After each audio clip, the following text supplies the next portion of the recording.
एक बड़ा मॉन्यूमेंट कुछ बनाएंगे तेलंगाना में ओबीसी के लिए, जो शहीद हुआ बीजेपी बीआरएस वाले को। क्यों झूठे बातों से ओबीसी को अन्याय करने के लिए जो कोशिश कर रहे हैं, सरासर एक ठीक नहीं है। इसीलिए हम लोग साफ साफ कह दे रहे हैं, मोदी जी आप हमारे रिजर्वेशन को रोकने के लिए कोशिश मत करो। अगर आपके कोशिश ऐसी जारी रहेंगे, आने वाले चुनाव में आपको हटा देकर राहुल गांधी जी को प्रधानमंत्री बना देकर हम रिजर्वेशन हासिल कर लेंगे। क्योंकि जितने भी इस देश में राजनीतिक दल है, आजादी मिलने के बाद, कांग्रेस पार्टी संविधान देने के बाद, ये सब सारे राजनीतिक दल बन चुका है।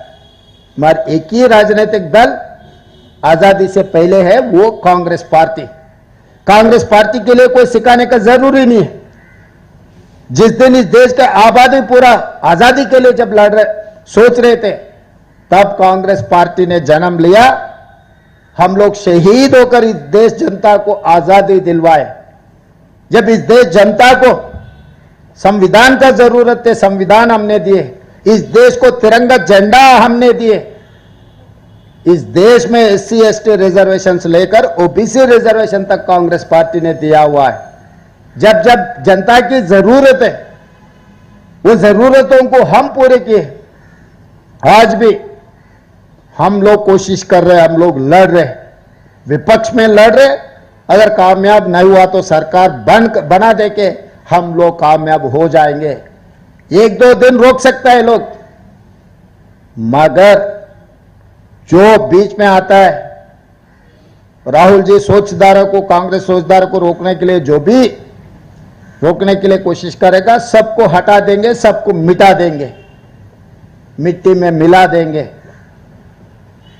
लाल किले पे तिरंगा झंडा लहराएंगे, राहुल जी को प्रधानमंत्री बनवा के हम ओबीसी रिजर्वेशन लागू कर देंगे।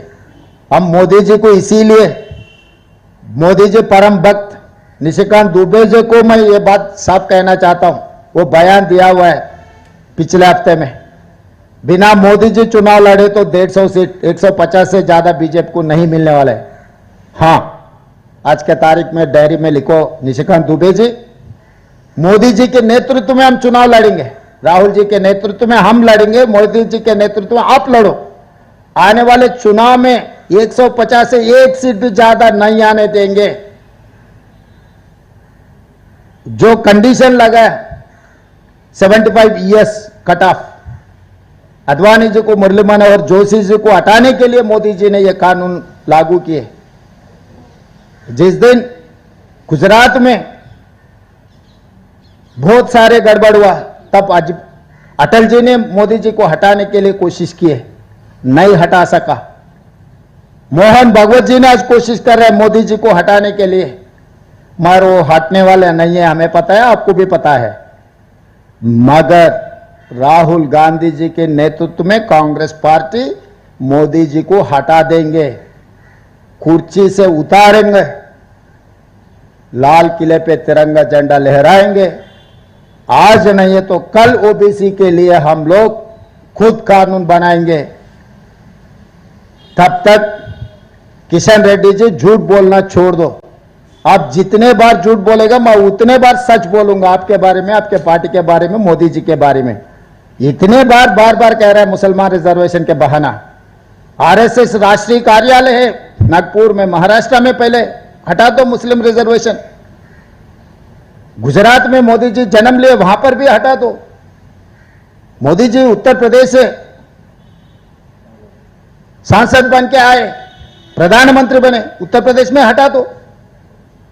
ये 3 राज्यों में आप हटा के तेलंगाना राज्य को आप सुझाव दो। बहानों से सरकार नहीं चलने वाले है, बहानों से आप बचने वाले नहीं है। तेलंगाना 4 करोड़ जनता बहुत होशियार है, आपसे भी ज्यादा।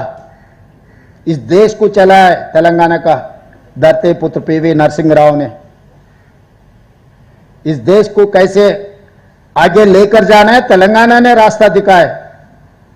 इतना याद रख के अब राजनीति करो।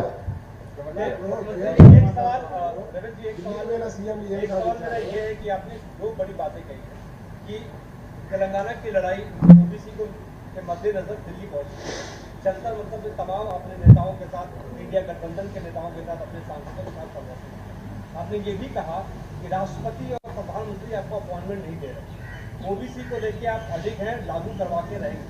बड़ी मुश्किल हो रही है, कैसे लागू करवा के रहेंगे, क्योंकि सरकार तो भारतीय जनता पार्टी की है। पहला सवाल। दूसरा सवाल ये कि राहुल गांधी ने आज एक बड़ी प्रेस कॉन्फ्रेंस की है और खुलासा किया है चुनाव आयोग को लेकर। कर्नाटक में किस तरीके से जो फर्जी मतदाता आए और वहां पर लोकसभा चुनाव के हेरफेर किया। तेलंगाना को लेकर क्या आपकी रणनीति, क्या तेलंगाना में भी ऐसा कुछ हुआ था? अभी तो हम लोग 42% ओबीसी रिजर्वेशन में हम ज़्यादा ध्यान दिए। राहुल जी जो सवाल खड़ा किया, देश भर चर्चा होना है। हमें भी पता है कि भारतीय जनता पार्टी चुनाव में जीतने के लिए क्या क्या कोशिश कर रहा है। ये सब सारे साजिश देश भर चर्चा होना है। आने वाले बिहार इलेक्शन में जो कोशिश कर रहा है सरकार बनाने के लिए, सब होशियार रहना, मीडिया के साथ साथ इस देश के जनता, क्यों భారత్ జోడో యాత్ర సందర్భంగా తెలంగాణ రాష్ట్ర పర్యటనలో తెలంగాణలో కాంగ్రెస్ పార్టీ ప్రభుత్వాన్ని ఏర్పాటు చేసిన తర్వాత బలహీన వర్గాలకు సంబంధించిన రిజర్వేషన్లు పెంచడము, తెలంగాణ రాష్ట్రంలో ఉన్న జనాభాను లెక్కించడమే కాకుండా అన్ని కులాల యొక్క వివరాలను సేకరించి ఆయా సామాజిక వర్గాలకు చేయాల్సిన న్యాయాన్ని చేయడానికి అవసరమైన ప్రణాళికలు సిద్ధం చేస్తామని వారు పాదయాత్ర సందర్భంగా తెలంగాణ ప్రజలకు హామీ ఇవ్వడం జరిగింది. శ్రీ రాహుల్ గాంధీ గారి భారత్ జోడో యాత్ర సందర్భంగా ఇచ్చిన హామీ మేరకు తెలంగాణ రాష్ట్ర ప్రజలు తెలంగాణలో కాంగ్రెస్ ప్రభుత్వాన్ని ఏర్పాటు చేయడం జరిగింది. తెలంగాణలో ప్రభుత్వాన్ని ఏర్పాటు చేసిన మా మంత్రిమండలి ఫిబ్రవరి 4, 2024 నాడు మొదలుపెట్టి ఫిబ్రవరి 4, 2025 నాటికి జనగణనలో కులగణన సంపూర్ణ వివరాలను సేకరించి ఆ వివరాల సేకరణ తర్వాత విద్యా ఉద్యోగ అవకాశాలలో 42% ఓబీసీలకు రిజర్వేషన్లు ఇవ్వాలి.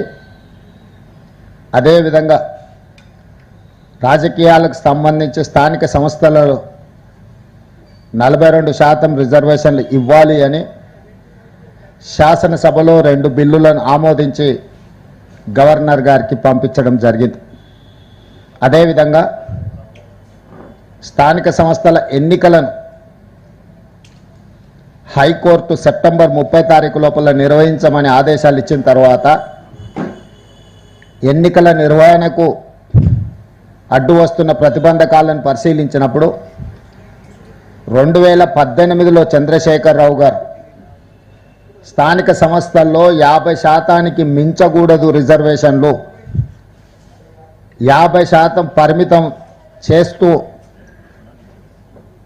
టీఆర్ఎస్ ప్రభుత్వం చేసిన చట్టం అడ్డంకిగా మారడంతో అప్పటికప్పుడు మా ప్రభుత్వం ఆర్డినెన్స్ ద్వారా